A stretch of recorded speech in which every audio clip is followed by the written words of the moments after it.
This next problem is actually an AP free response question. So this is only part D of the question, but it's saying that g to the negative 1 is the inverse function of g.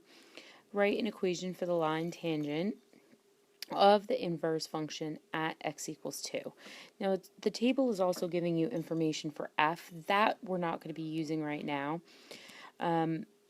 because that was used for previous problems. So, the inverse of g, if I'm writing it like this, is going to be g prime of the inverse of g of x, 1 over that. Now I need it at 2, which is going to be the slope of my equation, and I need 1 over g prime of the inverse of g of 2.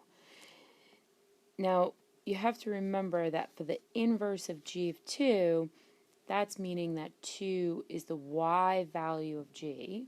So I look on the table for 2 in my y value, and that's equal to 1.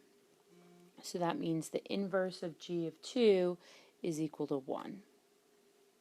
So now I have 1 over g prime of 1, and that value from the table is just 5, so I get 1/5. Now that's my slope, but I'm also going to need my y coordinate. So I need the inverse of g of 2, but another way to think about it is g of something equals 2. Well, that g of something is just 1 again, so that is my y coordinate. So then my equation is y minus 1 equals 1/5 x minus 2.